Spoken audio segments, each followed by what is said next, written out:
اس کے بعد وہ مسیری سے ہٹ گیا اور سیدھا زمین پر لیٹ گیا۔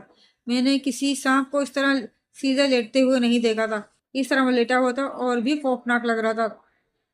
پھر میں نے اس کا حجم بڑھتے ہوئے دیکھا۔ اب وہ انسانی شکل میں آ رہا تھا اور چند لمحات کے بعد میرے سامنے وہی بوڑھا فقیر لیٹا ہوا تھا اور اس کی آنکھوں میں نشے کی سی کیفیت تھی۔ مجھے سہارا دو، اس نے کمزور سی آواز میں کہا اور میں اس کے قریب پہنچ گیا۔ میں نے ہاتھ کے سہارے سے اسے اٹھایا اور میرے کندھے پر ہاتھ رکھتا ہوا بولا، چلو باہر چلو۔ میں سہارا دے کر اسے باہر لے آیا۔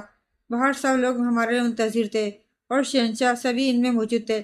انہوں نے بے چینی سے شہزادی کا حال پوچھا۔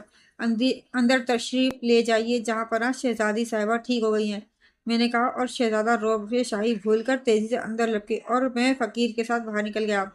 تم اگر چاہو تو ابھی یہاں رک سکتے ہو، کل صبح اسی جگہ میں تمہارا انتظار کروں گا جہاں ہماری ابھی ملاقات ہوئی تھی، اس نے کہا۔ میں نے اس کی شکل دیکھی، وہ پراسرار انداز میں مسکرا رہا تھا۔ بہرحال میں محل میں واپس آ گیا۔ میری عقل خبت ہو رہی تھی۔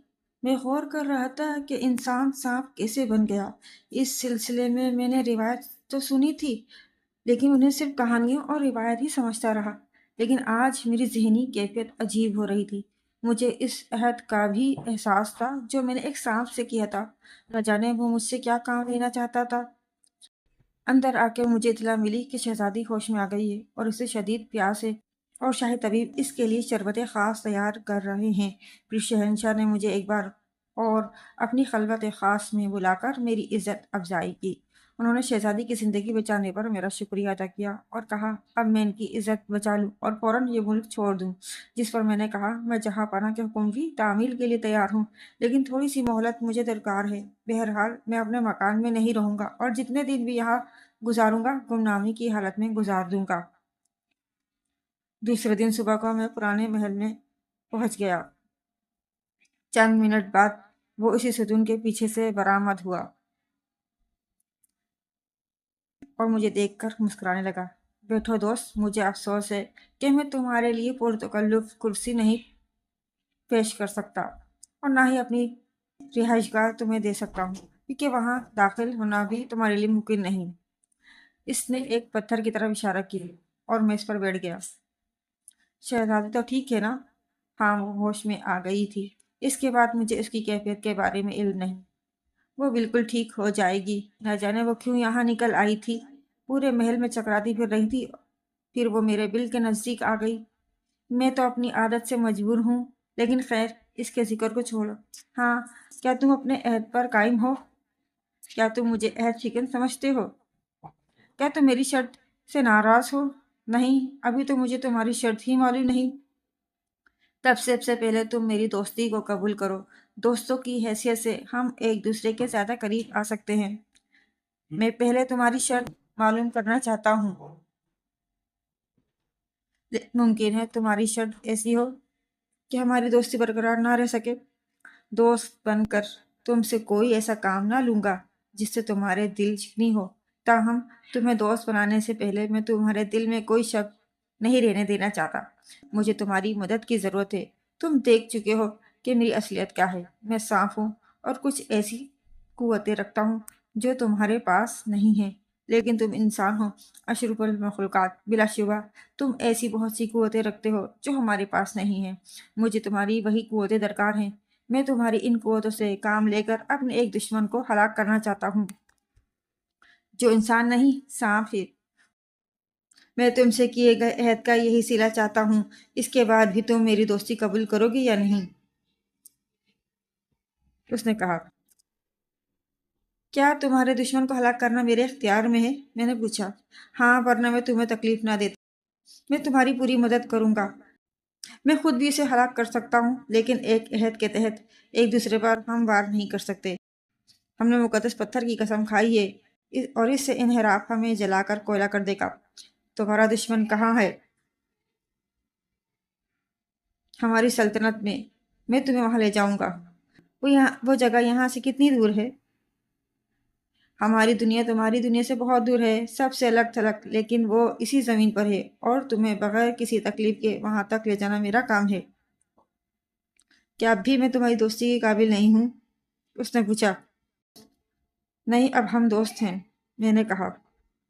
اس کی تمام سازشیں ناکام ہو جائیں گی اور میری کھوئی ہوئی سلطنت واپس مل جائے گی۔ حکومت کی حواس اور اس کے حصول کے لیے سازشیں تم انسانوں تک ہی محدود نہیں ہیں دوست، بلکہ جس ذی روح کو حکومت کی لت لگ جائے وہ اس کے حصول کے لیے دوسروں کو نیچا دکھانا چاہتا ہے۔ ہماری بھی ایک بستی ہے جہاں تمام ساتھی آباد ہیں اور ہم اپنی اس حکومت کو واپس لینا چاہتے ہیں۔ بوڑھا 27,000 سال سے اس آگ میں سلگ رہا تھا کہ بے شمار قوتیں رکھنے کے باوجود وہ حکومت کیوں نہیں کر سکتا۔ چنانچہ اس نے ایک چال چلی اور میرے باپ کے انتقال کے بعد مجھ سے وہ حکومت چھین لی اور مجھے وہاں سے باہر نکال دیا گیا، جس کے بعد میں یہاں وہاں پھرتا رہا، لیکن اپنی حکومت کی طلب مجھ میں باقی رہی۔ لوگوں نے اسے حکمران بنا دیا اور میں دل شکستہ ہو کر در بدر پھرنے لگا۔ میں حیرت اور دلچسپی سے اس کی باتیں سن رہا تھا۔ کیسی عجیب کہانی تھی، ایک انوکھی دنیا کی کہانی جہاں سانپ رہتے تھے۔ اس انوکھی دنیا کو دیکھنے کی خواہش اور دلچسپی کی کشمکش مجھ میں پیدا ہو گئی اور میں اس کے ساتھ جانے کے لیے تیار ہو گیا۔ میں تمہیں بتا چکا ہوں کہ بعض قوتیں ہمارے اندر تم سے بڑھ کر ہیں اور بعض معاملات میں تو ہم سے آگے ہو۔ میں انہی قوتوں سے کام لوں گا، تم فکر نہ کرو اور سفر کے لیے تیار ہو جاؤ۔ تب ہم کل روانہ ہوں گے۔ دوسرے دن کچھ ضروری سامان لے کر میں خاموشی سے پرانے محل میں پہنچ گیا۔ راستہ چلتے ہوئے میں نے اس سے کہا، مجھے تمہاری بستی وغیرہ کے بارے میں تو معلوم ہو گیا ہے، لیکن ابھی تک تمہارے نام سے ناواقف ہوں۔ ارے ہاں، اتفاق سے میں تمہیں اپنا نام بتانا بھول گیا ہوں، میرا نام روناس ہے۔ اب کیا پروگرام ہے روناس؟ ہم کہاں چل رہے ہیں؟ بندرگاہ۔ ایک جہاز اس بندرگاہ سے لنگر اٹھانے والا ہے، ہم اس سے سفر کریں گے۔ جہاز تو ایک دوسرے ملک جاتا ہے، لیکن پہلے وہ میری سرزمین پر جائے گا اور پھر کہیں اور۔ میں تمہیں جس دنیا میں لے جا رہا ہوں وہ تمہاری دنیا سے زیادہ دلکش ہے۔ ناگن حسینائیں حسن میں بے مثال ہیں، وہ بڑی چاہت سے تمہارا استقبال کریں گی۔ اس کے علاوہ وہاں تمہیں ہر بہت نعمت میسر ہوگی جس کو تم پسند کرو گے۔ پھر بھی اگر تمہارا دل اس دنیا سے اکتا جائے تو تم اپنی دنیا میں واپس آ سکتے ہو، میں تمہاری پوری مدد کروں گا۔ میں نے کوئی جواب نہ دیا۔ جہاز سفر کرتا رہا اور پھر کپتان کے کیبن کی طرف چل دیے۔ انہوں نے کپتان سے کہا کہ اب ہم کب تک اپنی سرزمین پہنچ جائیں گے؟ اس نے کہا، بہت جلد۔ ہاں ٹھیک ہے، جہاز اس راستے سے نہیں جا رہا جس راستے سے اسے جانا چاہیے۔ کپتان کو معلوم ہے کہ اسے کس راستے سے جانا ہے، وہ ہمیں ہماری سرزمین پر چھوڑے بغیر کیسے جا سکتا ہے۔ جہاز کا سفر مزید 7 دن تک جاری رہا اور پھر ایک سیاہ لکیر سمندر میں نمودار ہوئی۔ آؤ میرے دوست الیاس، میں تقریباً 700 سال کے بعد دوبارہ اپنی سرزمین دیکھ رہا ہوں۔ 700 سال؟ میں حیرت سے اچھل پڑا۔ ہاں میرے دوست، تمہیں حیرت کیوں ہوئی؟ میری عمر 1700 سال ہے، اس نے بتایا۔ میں حیرت زدہ اس کی شکل دیکھتا رہ گیا۔ لکیر نمایاں ہوتی رہی، پھر یہ زمین صاف نظر آنے لگی۔ جہاز اسی طرف بڑھ رہا تھا، پھر سمندر میں لنگر انداز ہوا۔ یہ بڑا خوفناک جزیرہ تھا، رات کی تاریکی نے اسے حد سے زیادہ بھیانک بنا دیا تھا۔ مجھے تاریکی میں کچھ نظر نہیں آ رہا تھا۔ چلتے ہوئے کئی بار ٹھوکر لگی تو روناس نے کہا، میرا خیال ہے تمہیں تاریکی میں چلنے سے دقت ہو رہی ہے، اس لیے رات آرام کرنے کے بعد صبح آگے بڑھیں گے۔ ہم وہیں ایک چٹان پر سو گئے۔ صبح میری آنکھ کھلی تو مجھے کچھ سرسراہٹیں محسوس ہوئیں۔ میں چونک کر پڑا۔ میں نے ارد گرد نظر دوڑائی۔ ہم سے کچھ فاصلے پر بے شمار سانپ اپنے پھن پھیلائے گھیرے ڈالے ہوئے تھے۔ میں نے ہمت کر کے سوئے ہوئے روناس کو جگایا۔ وہ اٹھ بیٹھا تو ان سانپوں کی طرف اشارہ کیا۔ اس نے سانپوں کو دیکھ کر اچھل کے رہ گیا۔ چند لمحے غصے سے وہ انہیں دیکھتا رہا، پھر بولا، یہ سب نمک حرام ستاش کے سپاہی ہیں اور ہمیں گرفتار کرنے آئے ہیں۔ یہ کہہ کر اس نے دونوں ہاتھ سینے پر رکھے اور کوئی چیز اگل دی۔ یہ اس کا منکا تھا۔ اسے کپڑے سے صاف کر کے اس نے میری طرف بڑھا دیا اور بولا، تم اسے نگل لو، اس طرح یہ تمہیں کوئی نقصان نہ پہنچا سکیں گے۔ میں نے وہ منکا نگل لیا۔